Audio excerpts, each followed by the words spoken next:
Natapos ko na iniutos, Ama. Sinunod at ang kanyang mga kasama ay hindi makakapunta sa takot na hindi nila mapamamahalaan ang karagatan dahil sa kagawan ng mga mortal. Si Vulcan naman ay patuloy na ginagawa ang iyong utos na kulog at kidlat upang maging sandata ng Olympus. Si Pluto naman ay... Hindi ko sila kailangan!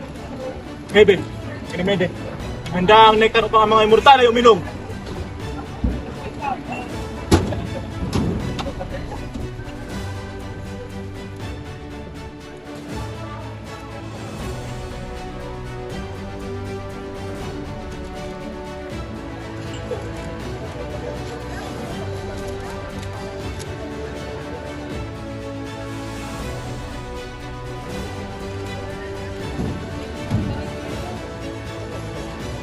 Kung sino man ang gustong mabuhay at inihis ang kanyang sarili, ay talikuran si Minerva at sumapi sa akin. Tahimik! Ang makapangyarihan na si Jupiter ay nagsasalita. Ano naman kung siya'y nagsasalita? Nayaya mo to ba ang malulupig ng mga Titan? Ang mga Diyos ay uminom ng nektar, kaya't kahit sino ay maaaring magsaya. Sa aking kanto ay nasaktan ka ng aking disipulo, dahilan upang ikaw ay umasta ng ganito. Ipagtanggol mo ang iyong alagad, Silenus, upang hindi nila sabihin walang galang ang iyong mga alagad. Mga kagalang-galang na Diyos at Diyosa, noong panahon sinubukan ng mga mortal akitin ng Olympus upang agawin ang aking kapangyarihan. Walang duda na nagtagumpay sana sila kung hindi ninyo ako tinulungan na tigilan sila at ikulong sa Tartarus at ilibing ang ilan sa Etna. Ang pagdaraos na ito ay lubos kong ikinagagalak na ibahagi sa inyong mga immortal. Ang mundo ngayon ay bumabalik na sa katahimikan. Dahil dito, ako, ang hari ng mga Diyos, ay nagpasya na umpisahan ang pagdaraos na ito sa pamamagitan ng pampanitika na patimpalak.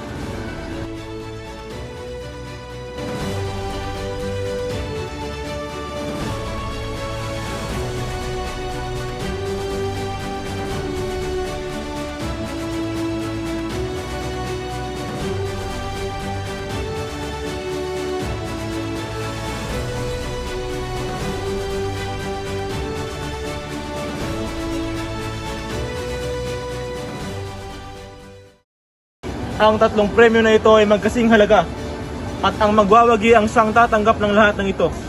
Kaya kung sino sa inyong tingin ang karapat-dapat na magmay-ari ng lahat ng ito, ay ipakita ninyo sa akin. Ipagpaumanhin mo, aking mahal na hari. Bilang iyong asawa ay nararapat lamang na ako ang maunang maghayag ng aking salooban. Walang ibang papantay na maaari kong ihayag kundi si Homer.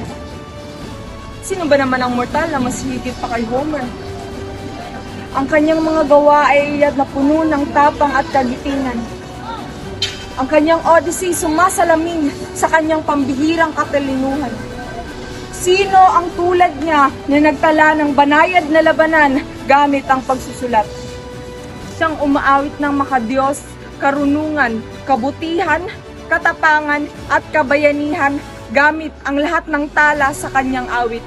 Siya ang nararapat. Ipagpaumanhin mo, aking kapatid. Kung di ako sasang-ayon sa iyong kagalang-galang na si Homer. Jupiter, hari ng mga Diyos, pakinggan mo ang aking pakiusap. Dalangin ko na hindi mo ipagwalang bahalang ginawang pagkanta ng isang mortal na si Vergel sa kadakilaan ng aking anak ni si Aeneas. Huwag sana natin kalimutan ang liriko ni Vergel na kumakanta sa ating kaluwalhatian.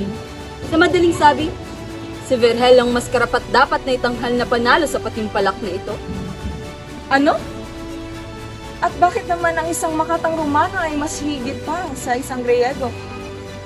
Si Virgil na isa lamang manggagaya ay mas higit pa kay Homer? At kailan pa naging mas mahusay ang isang salin lamang kaysa isang orinal? O Diyosa ng kagandahan at pag-ibig, tanto ko na ikay palaging nagkakamali at hindi ko na ito ikinatutulan. Dahil kung ang pag-uusapan ay hindi tungkol sa pag-ibig, ito'y nasa ibabaw ng iyong ulo. At isa pa, Kung ang puso't pagsinta ay hindi alam kung paano magbigay ng dahilan, pakiusap ko na lang na huwag ka na lang magsalita sa ngalan ng hindi mo mabilang kalugtong. Oh, Juno. Ang iyong pagiging selosa ay kapantay ng iyong pagiging mapaghiganti. Sa kabila ng iyong matalas na memorya, kasuklam-suklam na kinalimutan mo ang pag-insulto ng paborito mong si Homer sa ating mga Diyos at Diyosa.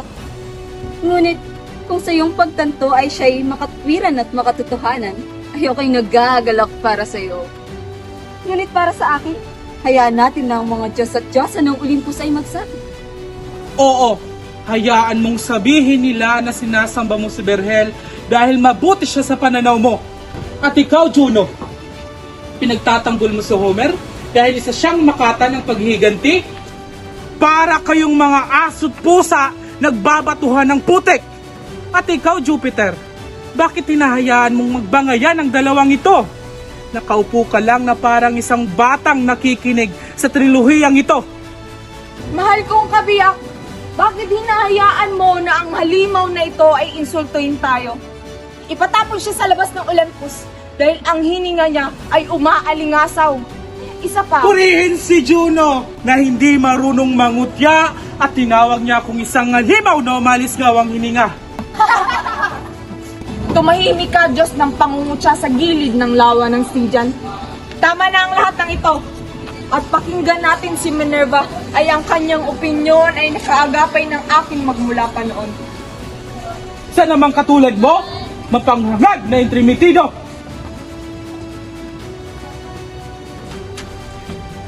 Pakinggan mo ako, anak ng magiting na si Saturn. At kayo, mga kagalang-galang na Diyos at Diyosa, huwag ninyo sanang masamain ang aking sasabihin. At kung sa tingin nyo ay may kulang umalis sa aking argumento, ay huwag kayong mag-atubiling timbangin ito sa skala ng katarungan. Narito ako para kay Cervantes, anak ng Espanya. Ang kanyang Quixote ay isang obra ng katarungan. Walang bahid ng dugo, kundi kasiyahan. Isang nektar na puno ng mga aral.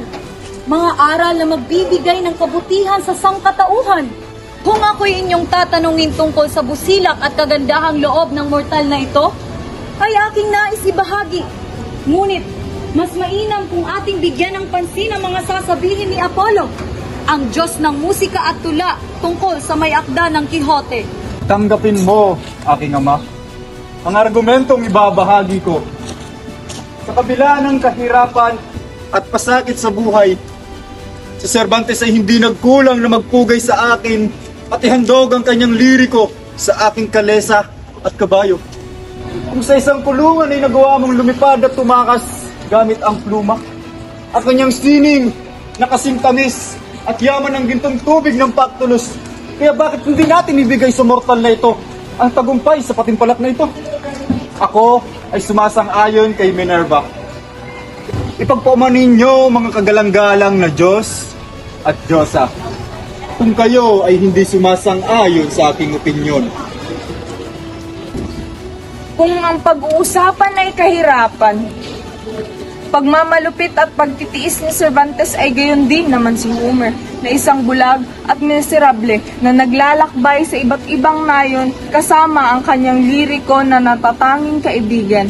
Hindi mo ba iyon naaalala, Apollo? Ano't hindi rin ba naranasan ni Vergil ang pagiging mahirap? Ano't hindi rin ba siya namuhay isang kahig isang tuka bawat araw na handog na Caesar sa isang tinapay? Ang kanyang mga opera, hindi ba ito nagpapahiwatig kung gaano naghirap ang kanyang kahabag-habag na damdamin? Sang-ayon ako sa iyo, Venus. Ngunit, huwag mo sanang ipagwalang bahala noong siya ay sugatan at binihag sa lupain ng Afrika, kung saan natikman niya ang pait ng kalis at makailang ulit na muntik mamatay. Hindi! Sa ngalan ng aking espada, habang may dugong immortal na nananaytay sa aking ugat, hindi magbabagay si Cervantes. Paano ko hayaang magwagi ang isang mortal na kumukutya sa aking mga pista at pangalan? Jupiter, inulungan kita noong una. Pakinggan mo ang aking hinaing. Narinig mo ba iyon, Diyos ng tagapagbigay ng hustisya? Ang argumento ni Mars ay magiting, kasing giting ng kanyang katapangan. Paano natin hayaan ang isang mortal na kagaya ni Cervantes manalo sa paghimpalak na ito? Kagalang-galang na hari ng mga Diyos, kung hindi ka kumbinsido sa aking argumento, ay tanungin natin ang mga kalahok sa pagdiriwang na ito kung sang-ayon ba sila sa akin.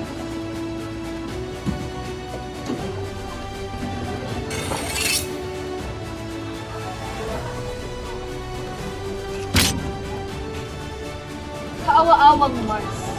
Nakalimutan mo ang laban sa Troy kung saan nasugatan ka ng isang mortal.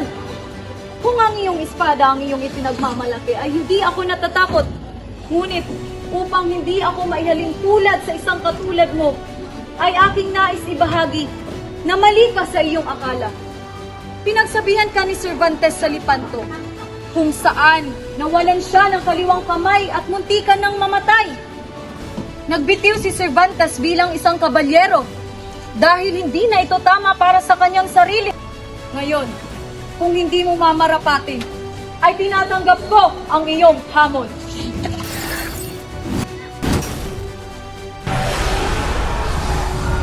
Magsitindi kayong lahat! Magsibalik kayo sa inyong mga upuan! Katarungan lamang ang magdedesisyon kung sino ang magwawagi.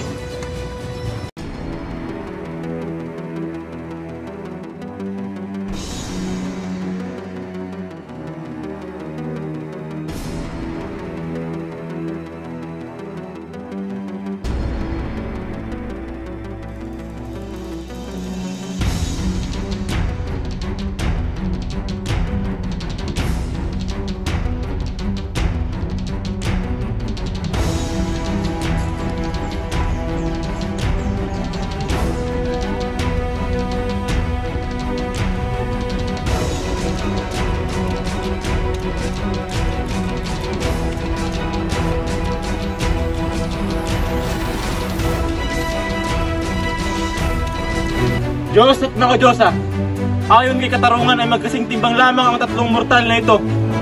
Nagbigay buhay tayong lahat kay Homer, siyang tatanggap ng trumpeta, kay Virgil na may-ari ng Kudyapi, at kay Cervantes na may-ari ng laurel na korona. Apollo, tumugtog ka ng kanta at magdiwang tayong lahat.